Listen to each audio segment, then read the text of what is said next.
Ebyobukulembeze Omunnyo Ku Makya biwagiddwa Al Walid Investments Limited ya kampani yakakasibwa Ministry of Labour and Social Development okufunira abantu emirimu ebweru w'eggwanga. Okumanya ebisingawo basange ku ofisi yaabwe ebusega ku Jinju Road oba kuba ku ssimu noti 7 noti 1 7 9 5 4 88 oba noti 7 8 2 4 3 4 9 7 5.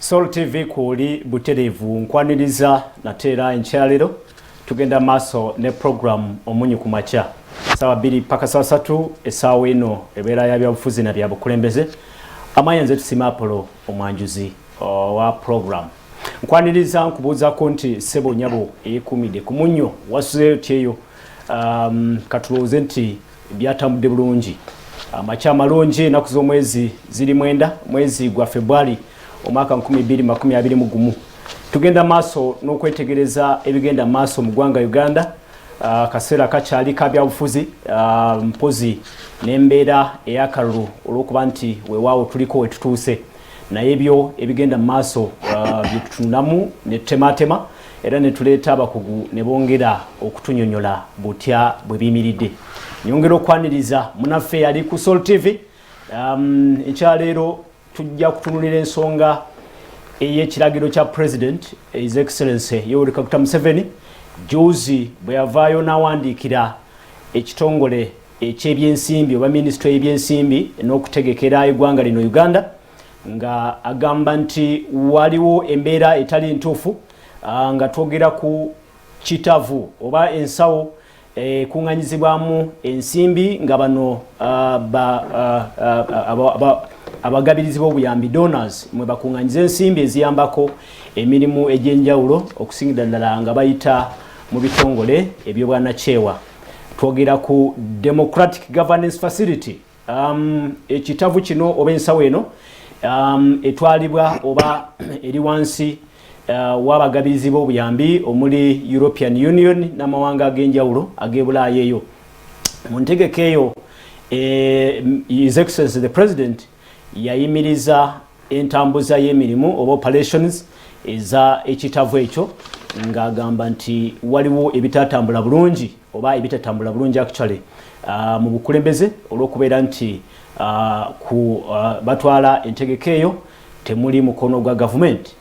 Mu bbaluwa gye yawandiika ey'ennaku z'omwezi 2 January His Excellency the President yemulugunya nti kijja kitya okubeera nti obukulembeze oba entambuza y'emirimu mu kitavu ekyo tekuliiko Munnayuganda obukulembeze bw'ekitongole ekyo oba bwa Democratic Governance Facility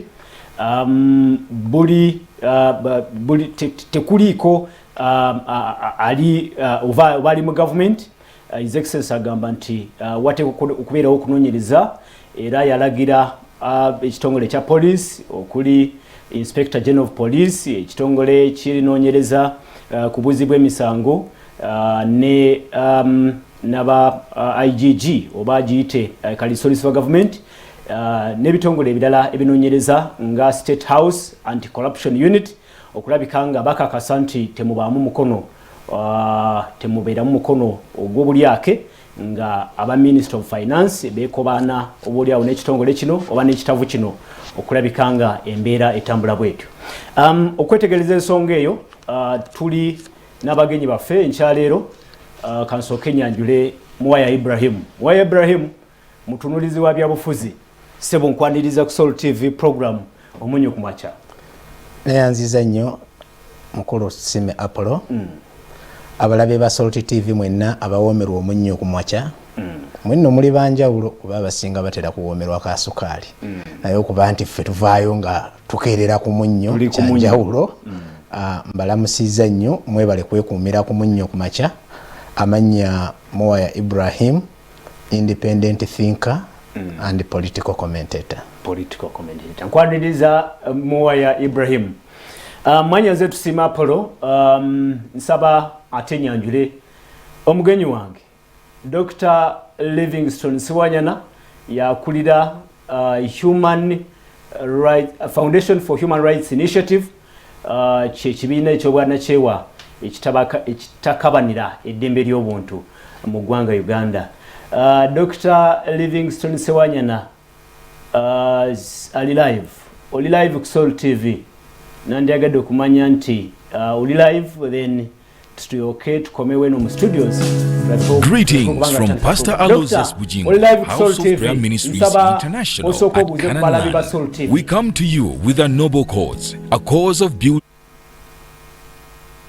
Okay. Tujja kumufuna Dr. Livingstone. Leero nange nsanyuse okukyazibwa wano ku Soul TV era sebo Apollo abalabi ba TV abagyekuumirako ya Salt bakola kyamaanyi.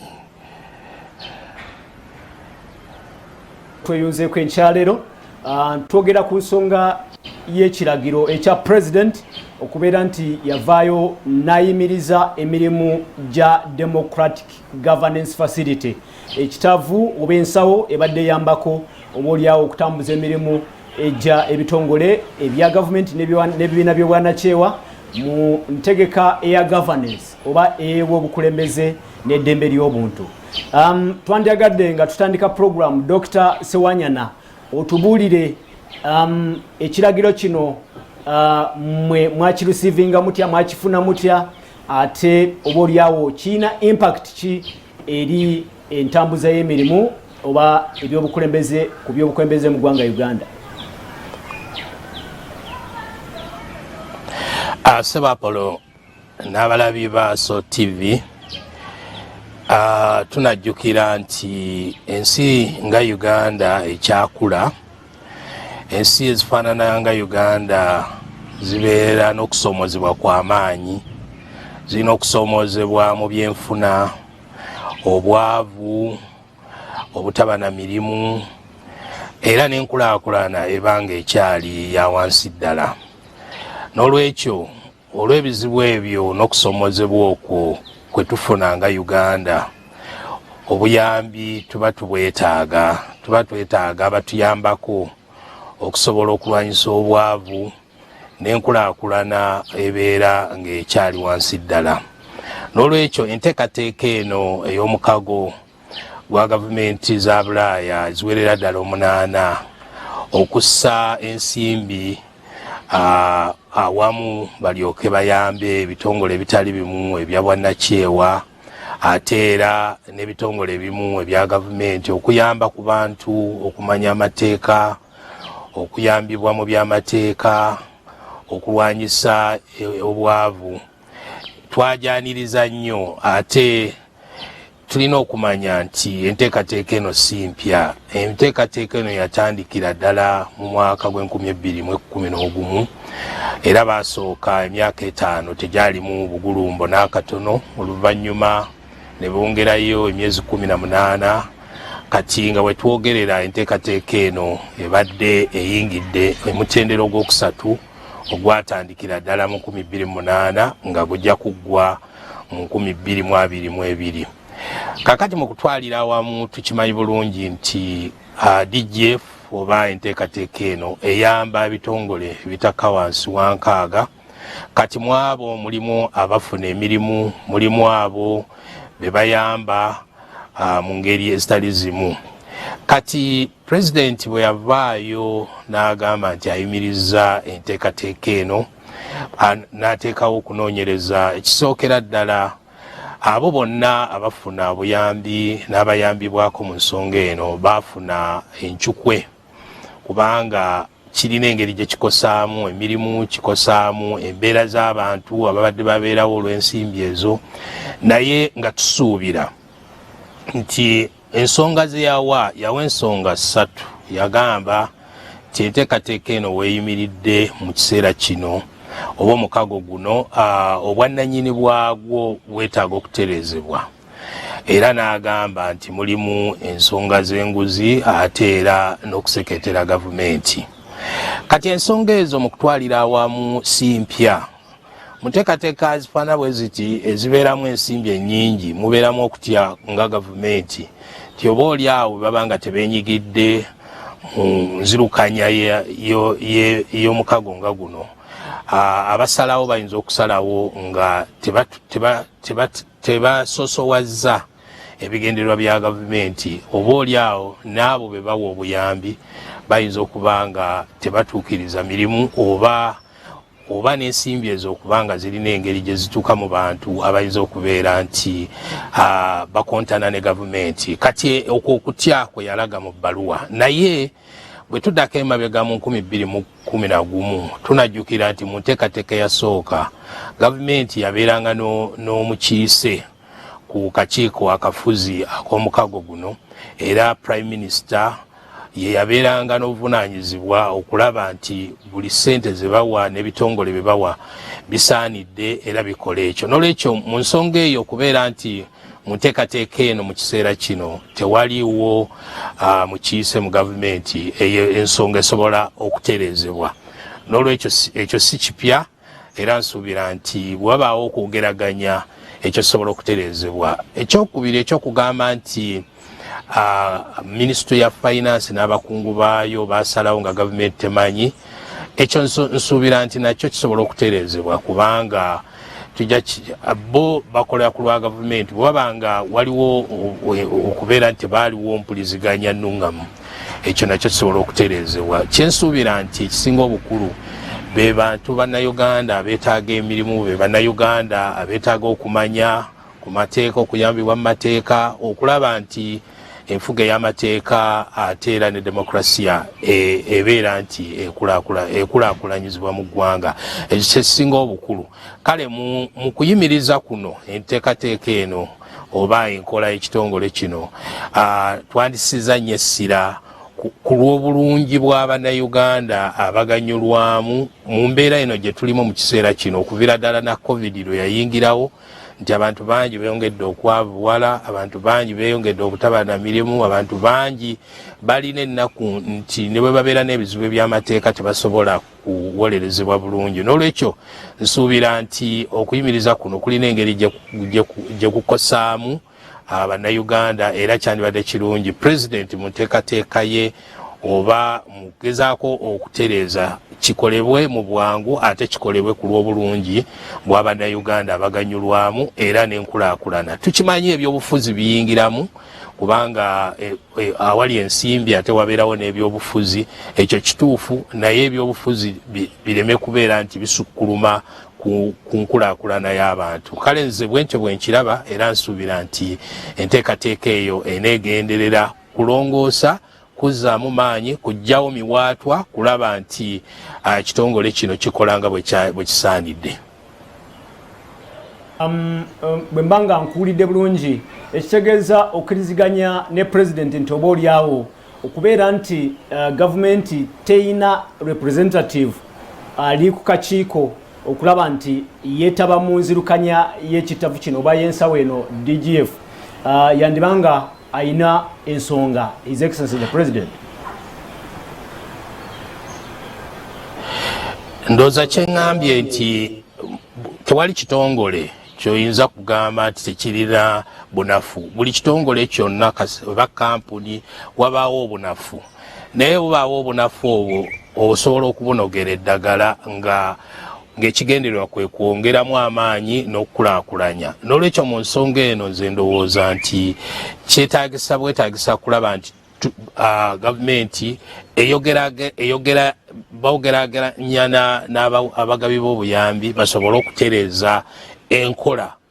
Gavumenti naye ebeere n'omukiise, gavumenti naye ebeere nga emanye ebigenda mu maaso, kwegamba bino ebyokuwanyisiganya ebigambo okugamba nti ono atanseketerera ate ono bagabira obuyambi tebakola ekyo kyenjagala ate balina engeri gye batunyigiriza, ebyo biba bisobola okuvaawo.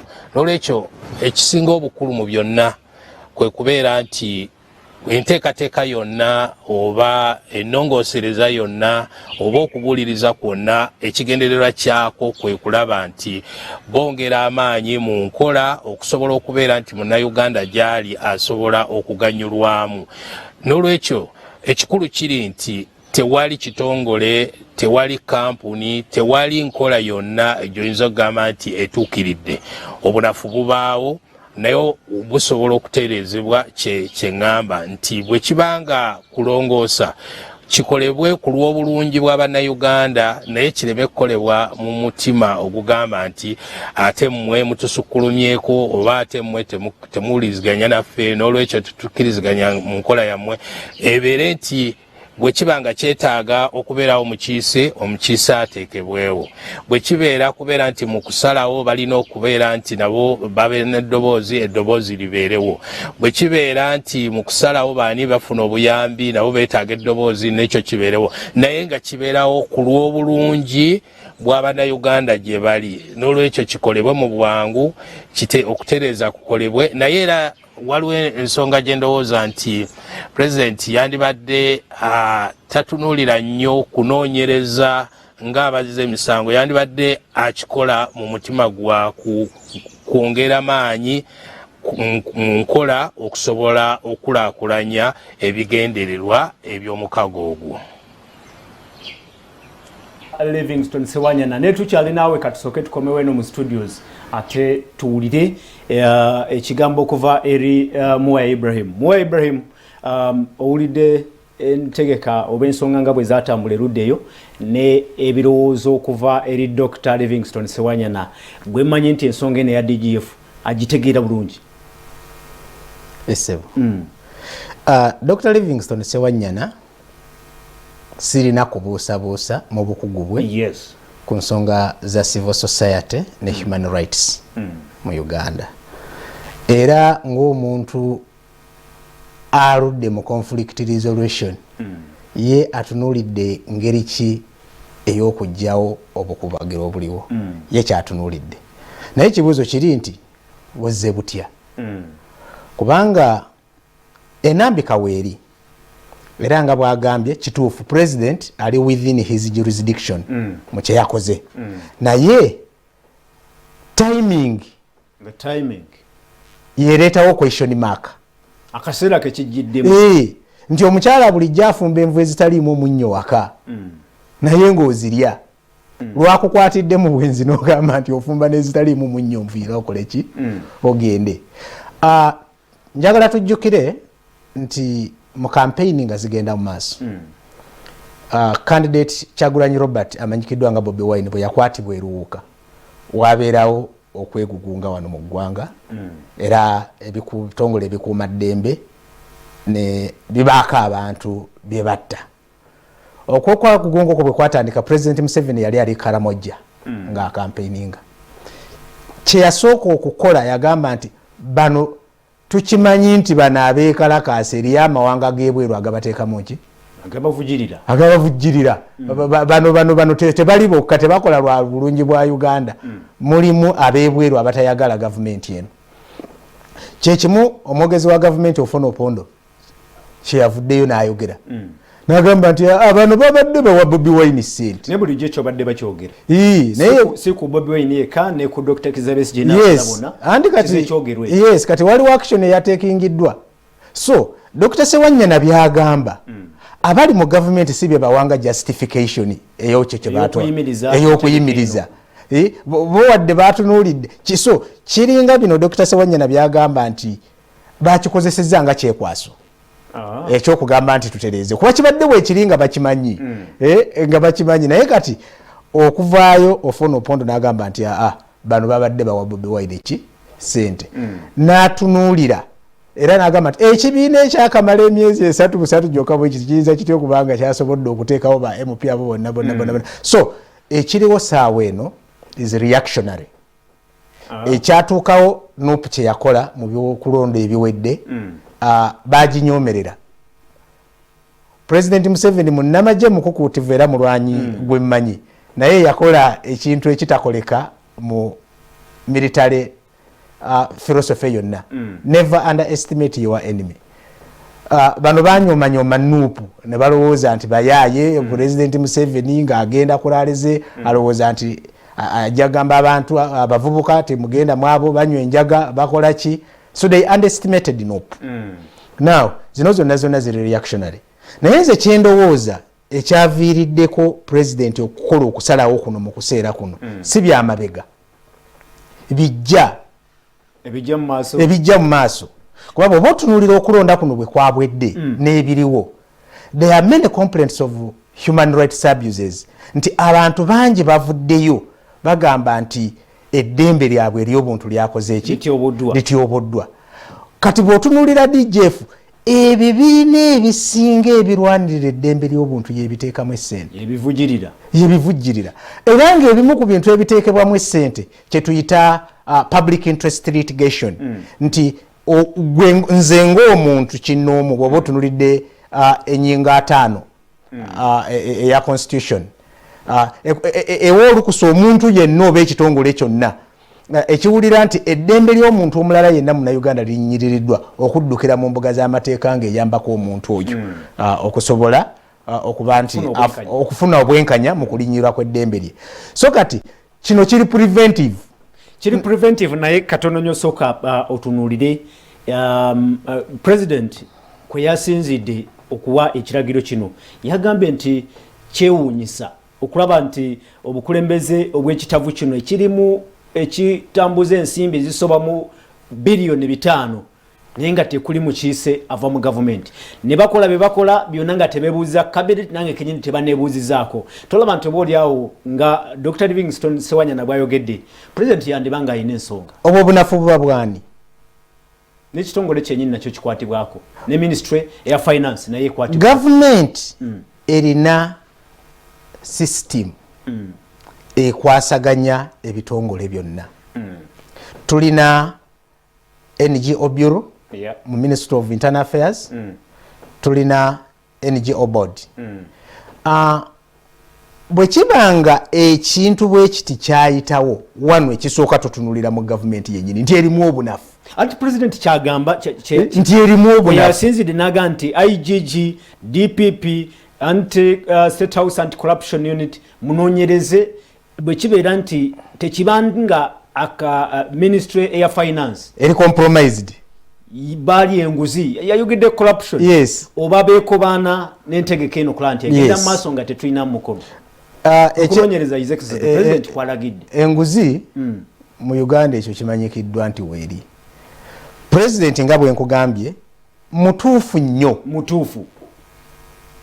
mu issues they are raising chobusuko okugire ekyo nti mutuufu ekyo nakyogedde dda nti mutuufu naye timing ereetawo ebiki ebibuuzo era nze kyembadde ngambye nti akaseera kano nti ono omukyala bulijjo afumbanga enva nga tezinogaki munnyo so president teyakitegedde eggulu bw'aba yakitegedde eggulu ye kennyini n'aba mwetoolodde bennyini waliwo obunafu obw'amaanyi so ensonga yandibanga ntuufu ensonga yo ntuufu akaseera n'ekigendererwa kyayo erimu ekigendererwa ekyekusike Dr. Livingstone Sewanyana tuli ku Soul TV Omunnyo Ku Makya isaawe eno ewagirwa aba Alwalid Investments Limited aba Alwalid Investments Limited bagamba nti emirimu egiri tobeereeyo newe kubagiza nga tolina mulimu basinkane balebike nga bakufunira omulimu bakutwala mawanga nga Dubai Saudi Arabia ne Abu Dhabi n'olabika nga weekolera nsimbi ate ng'okola nsimbi mu dollars aba Alwalid Investments Limited bali kumpi wane waffe bali ebusega ku Junju Road enamba z'essimu ziri ku TV yo wetegereze bulungi osobola basinkana ate ekikulu kye ky'okubeera nti emirimu gye balina tegiboola oba oli mulenzi oba oli muwala tegiboola ate tegiriiko na bukugu nti oteeka okubanga okuguse mu kino oba kino emirimu gye balina emirimu egy'obwa housemaids be bakozi abawaka bakutwala n'okola nga cleaner n'okola nga offroader ku bisebo by'ennyonyi ate osobola okukola nga warehouse attendant basinkane laba nti weefunira omulimu tuddeyo katono tusoke ate tuwumulemu katono bwe tuva mu kuwumulamu okwo tujja kukomawo ne Dr. Livingstone Sewanyana atubuulire timing akaseera ekiragiro kino we kijidde mu kaseera ak'ebyobufuzi kiina kye kitegeeza oba nedda twogera ku Democratic Governance Facility president ng'avuddeyo n'awa ekiragiro nti eyimirizibwe amangu nnyo n'embiro ate wabeerewo n'okunoonyereza tova ku Soul TV Omunnyo Ku Makya tukomawo kulikayo mu kuwumulamu okwo tugenda maaso n'Omunnyo Ku Makya amanyize tusima polo tuli mu kitundu eky'ebyobufuzi n'ebyobukulembeze nga biwagirwa aba Alwalid Investments Limited abakutwaleyo ebweru n'olabika nga weekolera nsimbi ate ng'ozikola mu dollars enamba z'essimu ziri ku TV yo muwagire kubanga nabo batuwagidde Tutunulidde embeera nga bweri mu ggwanga Uganda nga tuli ku nsonga ya ekiragiro kya president ekiyimiriza entambuza y'emirimu mu Democratic Governance Facility. President nga yemulugunya nti oba oliwo wandibanga waliwo ekituufu ekitatambula okulabika nga ekitavu kino oba fandi eno erimu more than 500 billion kijja kitya nga tekuli mukiise wa government mu ntambuza oba mu nzirukanya y'ekitongole ekyo. Tuline Dr. Livingstone Siwanyana ye akulira Foundation for Human Rights Initiative, ekibiina ekitakabanira eddembe ly'obuntu mu ggwanga Uganda. Songa ate mu studios tuline Mwaya Ibrahim ye mutunulizi wa byabufuzi. Tuddayo katono ewa Dr. Livingstone Siwanyana we tugendedde tubadde tubuuza nti Dr. twogera ku timing ekiseera ekiragiro kino we kifulumidde. Olabawo kyawo olabawo ekyenjawulo oba nedda?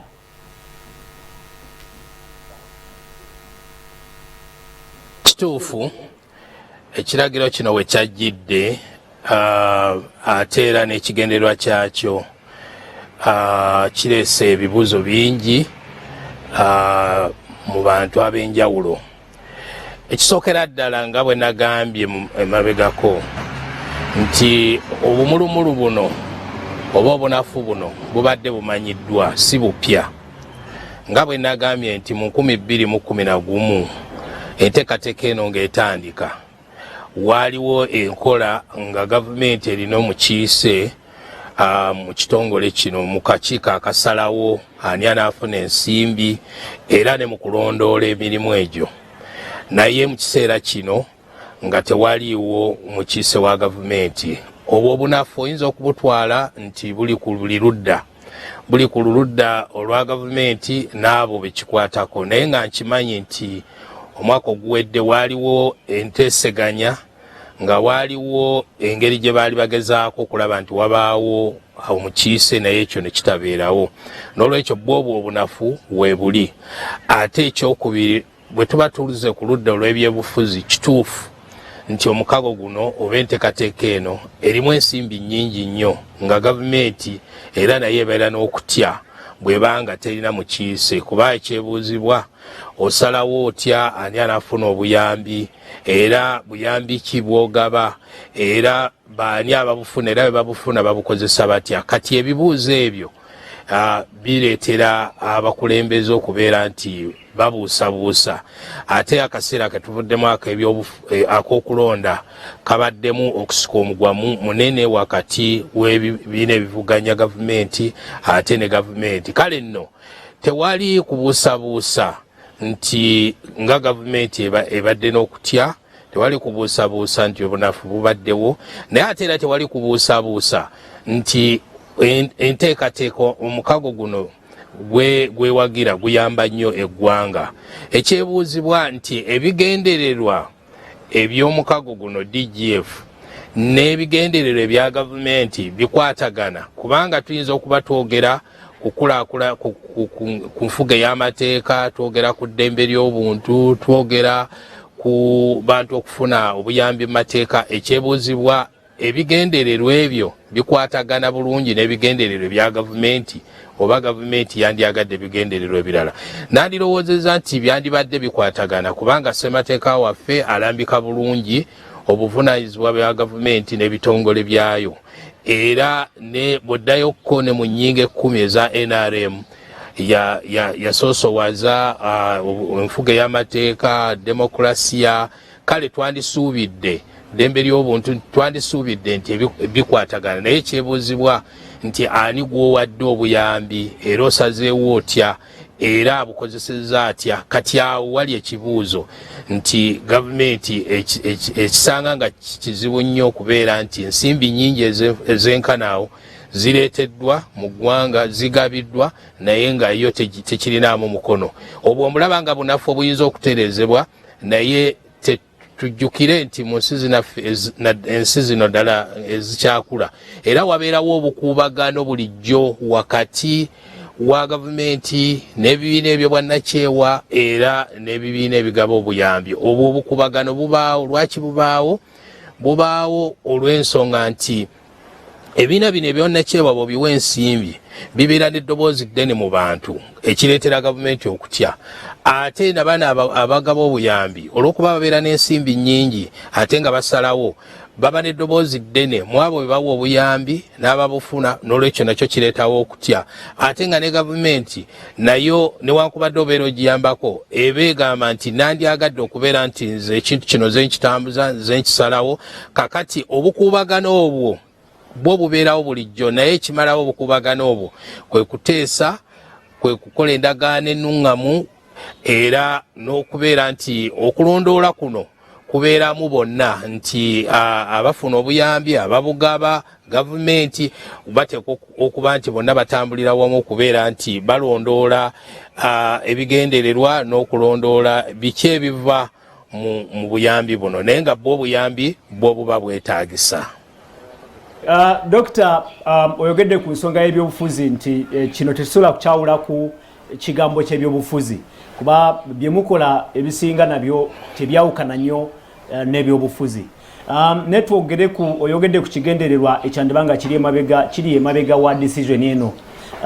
Kuba wandirowoozeza nti oba oliawo accountability n'engeri gye mubaddemu ekintu kino mukitambuzeeyo kuba nzikiriza nti oteekwa kuba ng'oli kitundu ku ntegeka eno.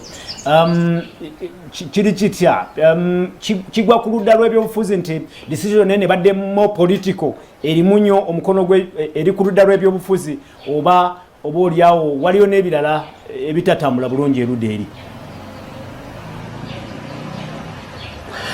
Mu kutwalira wamu nze njagala nnyo okutunuulira ebbaluwa yali eyogera bulungi kyeyasinziirako nga pulezidenti yagamba nti tubuusabuusa obwannannyini kubanga tetukiikiriddwa, ate ensimbi zino zigabiddwa mu ngeri erabika nti erina engeri gyenyigirizaamu gavumenti. Bayinza okuba nti babadde bawa obuyambi abo abasekreteri ya gavumenti, kagamba yali teyeekweka n'agamba njagala wabeerewo okubuuliriza tukyuse mu ngeri entegeka eno gyetambulamu, ate tulabe nti mu nzirukanya yaayo ne gavumenti mweri, ate n'abakiikirira abantu mwebali. Abakiikirira ndowooza yali agamba abamemba ba paalamenti okuba nti paalamenti nayo ekiikirirwa akakiiko akafuzi akasalawo.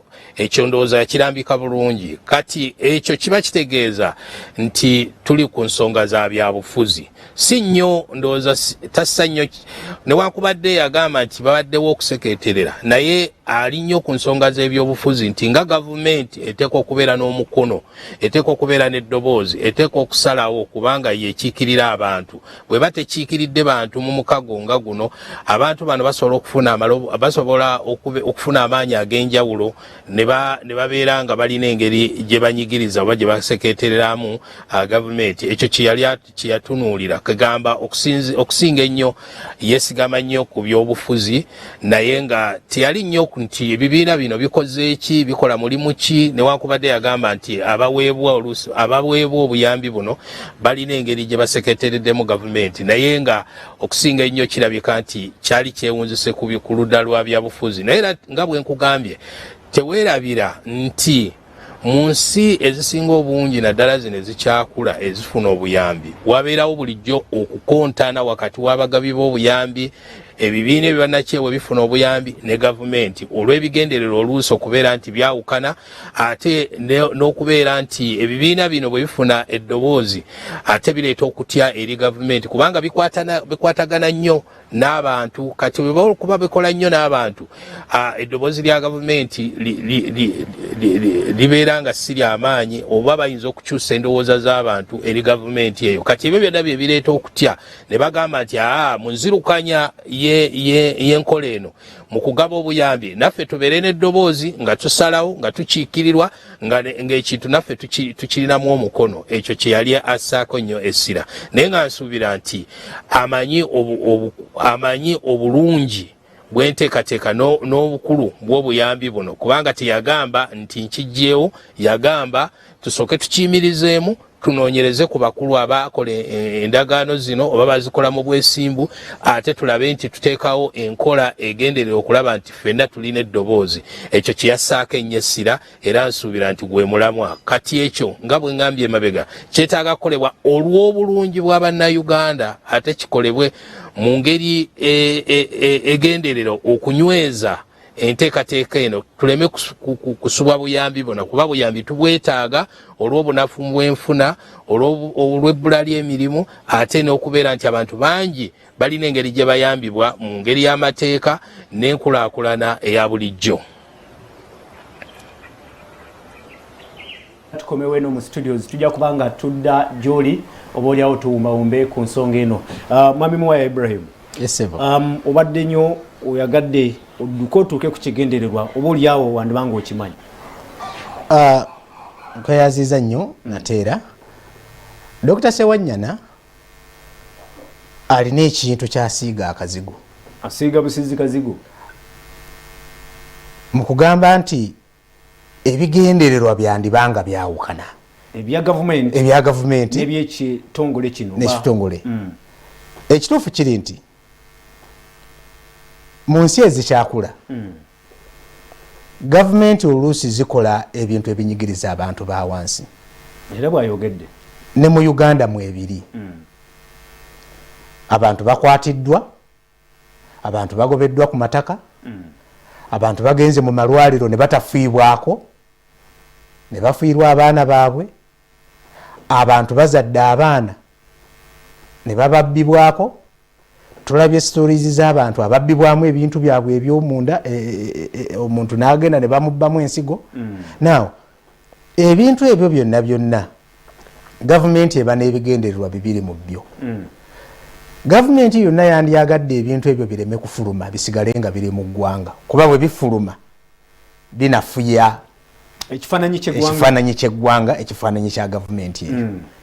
Ate nga ebitongole nga bino ebigabirizi by'obuyambi, ate ezo ensonga zennyini ze biyamba okukola ki? Okulwanirira. So nti biba bijjayo nnyo, biba birabisa nnyo obunafu bwa gavumenti, obuziina bwa gavumenti bwanikibwa. Now kino ekiragiro kya pulezidenti nze nga bwe nkugambye nti saawa eno nze nga atunulira ebyobufuzi ndaba nti mu biseera ebitali byawala kooti zibadde zigenda kubeera bize nnyo n'emisango egikwatagana ku kulinnyirira kw'eddembe ly'obuntu eribaddewo mu kulonda. Kati saawa eno ekyo pulezidenti kye yakoze, bano ebitongole ebisinga ebyandibadde biyamba bannansi okubayambako mu kulwanirira eddembe ly'obuntu bifuna ssente okuva mu mukago guno gwa DGF. Kati saawa eno biri paralyzed. Olabamu embeera ey'okwagala okuziyiza. Ekyo kyennyini kye nkugambye nti waliwo okwagala okuziyiza okwanikibwa kw'obuziina bwa gavumenti bwe yakoze mu kalulu. Ekyo oyagala toyagala, nze timing kyeyagala ku subversion. Yes sebo. Okuseketerera gavumenti. Yes sebo. Eyo actually ogwo musango munene, musango guliko ekibonerezo kya treason. Yes. Ekyo si kyakabeerawo. It's a treasonable offense. Si kyakabeerawo. Country Director wa International Republican Institute yazzibwayo abantu alabika yenyigira muki yatikibwa ku nnyonyi nazi mu subversion. Era nga nabyo byali byekuusaganyako okwo ku Kyagulanyi ebiseera ebyo ne Nuupu yali tennabaawo naye ng'akyalinga wa pressure group ya People Power. Okiraba. Now Dr. Sewanyana atunuulidde the letter of the letter, ekiwandiiko nga bwe kiri. Tatunuulidde makulu mwekusike gali mabega waki w'ekiwandiiko. Nti kyenkugambye nti kituufu omukyala mu maka abadde afumba enva nga tezinoga bulungi ki munnyo, naye ng'omwami abadde azirya. Kati tunuulira baani abafuna ssente zino. Parliament efuna ssente. iPod omukago ogukatta ebibiina ebikiikirirwa mu Parliament nga gavumenti ya NRM yesinga. Era omwogezi wa gavumenti wa NRM, Director of Information, Emmanuel Odombo, yalabikako ku TVM ne bamubuuza, mwe esente zemuwa zemuteeke nyingi mu campaign eza NRM zivaawo n'agamba tuzifuna mu ifodi. So president yakimanyiko. NGO Bureau mu Ministry of Internal Affairs efuna new vision eriemu kubafuna. So kati balo sigamba nti bayamba bibiina biwakira bayamba state actors wobotu no lingene and non state actors bonna bakola ki bafuna FIDA bani ebitongole birwanira eddembe ly'abakyala buli omu. So kino ekitavu kibadde kiyamba ki wonna. So tuyinza kungamba nti esente eziweereddwa parliament akakiiko k'eddembe ly'obuntu mu parliament za subversion, nti esente eziweereddwa iPod za subversion, nti esente eziweereddwa NGO Bureau Ministry of Internal Affairs zikozesebwa muki mu subversion. So kyenkugambye nti kituufu ensobi nga Dr. Sewanyana bwakugambye ebaddewo mu kuba nti tewaliiwo mukiise wa Uganda oba wa government kunzirukanya ku kakiiko akasalawo kunzirukanya y'emirimu. Ekyo kituufu era it is a genuine excuse government gyekozesezza okweteekako shield ku bibadde bijejjulumba olwa abantu okuddukira mu mbuga y'amateeka nga beekubira enduulu olw'okulinnyirira kw'eddembe ly'obuntu okwabadde okungi ennyo mu kalulu kano ke twakavaamu. Tuli ku Soul TV program Omunnyo Ku Makya egenda maaso enesawa ya byabufuzi na byabukulembeze. Tuline Dr. Livingstone Sewanyana yakulira Foundation of Human Rights Initiative songa terudeno. Tuline Mwaya Ibrahim mutunulizi wa byabufuzi. Amanyanze tusima palo na yeka nkutegeze nti esawe ne wagirwa ba Alwalid Investments Limited. Namba z'essimu wabanga wandiyagadde basinkana balebikenga bakufunira omulimu bakutwale owekolere ensimbi. Esooka edinoti musanvu noti emu nsanvu mu mwenda atano munya kinana munana. Esimu eyokubiri bobanga wetaze okwatagana naba Alwalid Investments Limited edinoti musanvu munana bbiri anamusatu anamwenda nsanvu mutano. Ekirungi nti aba Alwalid Investments Limited bakakasibwa kitongole ekikwasaganya ensonga z'emirimu n'abakozi mu government ye Ministry of Gender, Labour and Social Development era ne babakakasa nti bagende maaso bakole emirimu egyo. Kitegeeza nti besimbu ate bye bakola babitegeera. Jangu basinkane Busega ku Junju Road awono ogene passport bo batolina passport bagamba nti bajja kuyamba kukulabika ngo ogifuna. Jangu ne national ID jangu n'okufaananya butaano ndabikanga ojja wefunire omulimu. Sinkana aba Alwalid Investments Limited era bawagire kuba nabo batuwagidde emirimu mingi. Genda okolenga housemaid, okolenga cleaner, kolanga warehouse attendant oba okolenga offloader ku bisawo by'ennyonyi. Emirimu egyo tegiboola ate bobanga oli mulenzi oba muwala osobola ogenda ne weekolera ensimbi. Nzirayo katono ewa Dr. Livingstone Sewanyana. Dr. nga tuwumbawumba ku nsonga eno yennyini ogambye nti enteseganya zandibanga zigenda mu maaso oba kale oli mativu nti ensonga eno egenda kuggwa. Naye okusinziira ku ddoboozi His Excellency the President lyakozesa mu baluwa ye ng'ayogera ku nsonga ya subversion ogutali musango mutini oba oliawo simanyi obumativu obwo obujjawa mu mbeera eyo. Omukulu ali mu studio Ibrahim ensonga eyo agitangazizza bulungi nga atutegeeza nti waliwo ekiri emabega w'ebbaluwa eyo era n'atutegeeza nti obunyiivu obwo bwesigamye nnyo ku bibaddewo mu kiseera kino ekyokulonda ate era n'okutya nti oba oli awo ebitongole bino bijja kukola emirimu egiyinza okwanika ebyo ebibaddewo kati nga waliwo enteekateeka okulaba nti ekintu ekyo bakiziyiza.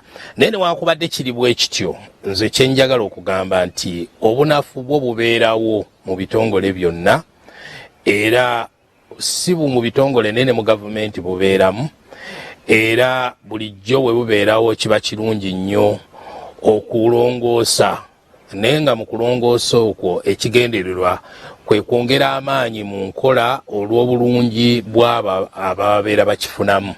N'olwekyo mu kiseera kino tetulina kubuusa maaso nti mu Uganda tulina okusomozebwa kungi, tulina obwavu bungi, tulina obbula ly'emirimu lingi, tulina okunyigirizibwa mu mateeka. Bantu bangi balina engeri gye banyigiriziddwamu mu byenfuna ne mu bulamu obwa bulijjo ne mu by'obufuzi.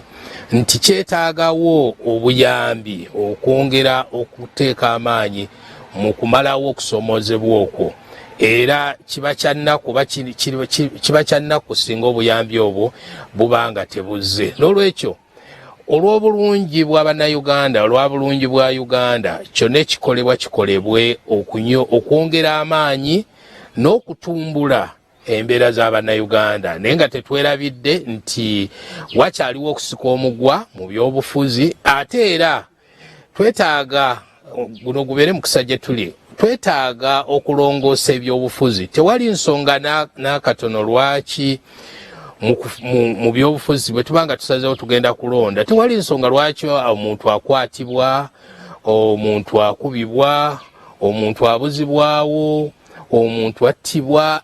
Ebyo ebintu byandibadde bya myaka gya 7 byebyo NRM byajja okulwanyisa. Ebyo byali bya myaka gya 7 mu biseera bya Fidel Bokassa, Mobutu n'abantu abafaanagana ng'abo.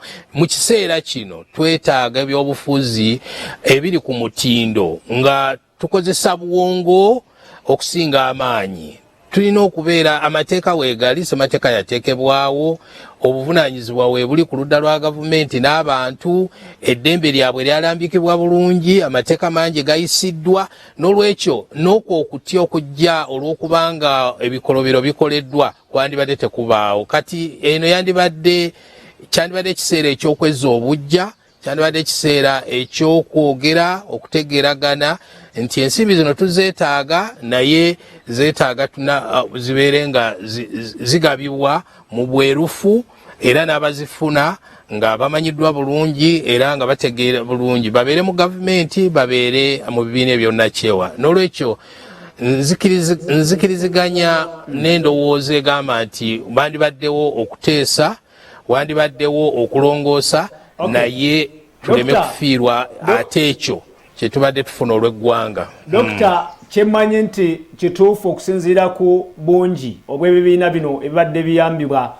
okuyita mu ntegeka eno n'abantu be bakozesa n'obuyambi obadde butuuka mu communities ez'enjawulo, ebbanga buli lwe yeeyongerayo nga emirimu gy'ekitongole kino gikyali miksibe, oba oliawo wandibaawo embeera etali nungi. Osuubira mu dakiika emu, Dokita, osuubira nti ensonga eno yandigonjoolwa mu bbanga ki mu kulaba okuko? Kizibu nnyo okumanya bbanga ki mwe baninza okuligonjoolera, kubanga nga tulina okumanya ebigendererwa byebiruwa era baani abakwatibwako era ensonga zino bazikutte batya. Naye mpozi waliwo akantu kamu kenjagala okuleeta kagamba nti mu mbeera eno ey'okusika omugwa ate tulina okutandika okutunuulira ennyo engeri ebibiina bino, ebitongole bino gye bisobola okweyimirizaawo, kubanga biba tebyeyimirizaawo mu byanfuna nga buli kiseera emirimu bigitambuza lwakubanga bifuna obuyambi, ate ekyo nakyo kireetamu okugwa olubege.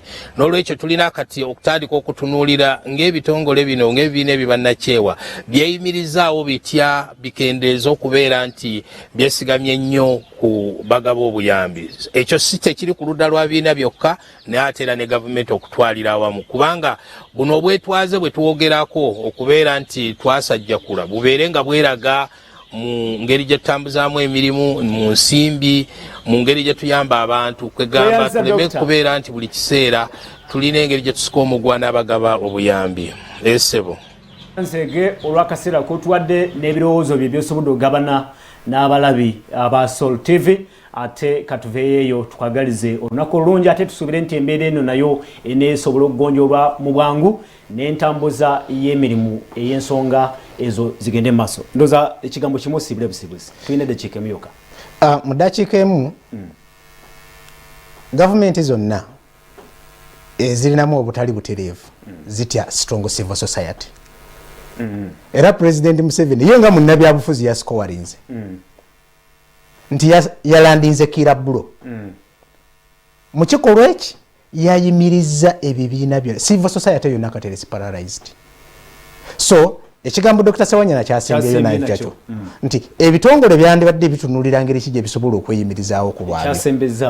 Kyasembezaayo nti ebitongole byandibadde bitunulira mu ngeri ki ebisobola okukola ki okweyimirizaayo nti ne gavumenti nayo ne President Museveni tusaba yeekube mu mutima nti ng'ogyeko abali mu byobufuzi ebitongole bino biyamba abantu abalala bangi mu mbeera ndala nnyingi nnyo ez'obulamu bwabwe.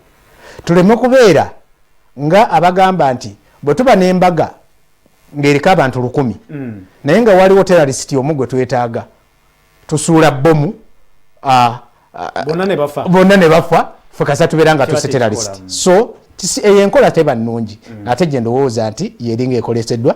So embeera eriwo si ya ssanyu nnyo naye tusaba aba DGF ne government ba accelerating okugonjoola ensonga eno kuba ebitongole bino naffe sebo nga mmalayo just mu kadakiika kamu ndi beneficiary because I attended the leadership training nga sponsored by DGF and RRI nga eyita mu mukago gwa Uganda Youth Network. Katusubire nti ensonga eyo eneegonjoolwa mu budde. Ali ku Soul TV program Omunnyo Ku Makya ekyagenda mu maaso tugenda mu kaseera ka byamizannyo naye essaawa n'ebyobufuzi n'ebyobukulembeze ng'ewagirwa aba Alwalid Investments Limited bwetyo bwetambudde nteekwa kwebaza aba Alwalid ate nkugambe nti mugende mbawagire mugende mbasinkane balebeke nga babafunira emirimu. Enamba z'essimu era zikyali ku TV osobola okukuba essimu n'obasinkana mu mbeera eyo.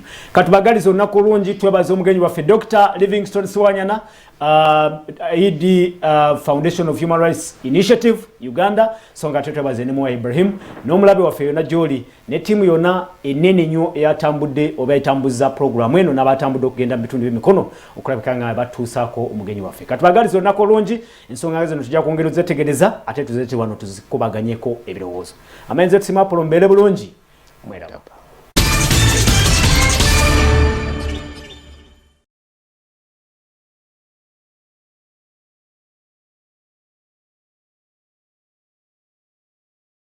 ebyobukulembeze Omunnyo Ku Makya biwagiddwa Alwalid Investments Limited ya kampani yakakasibwa Ministry of Labour and Social Development okufunira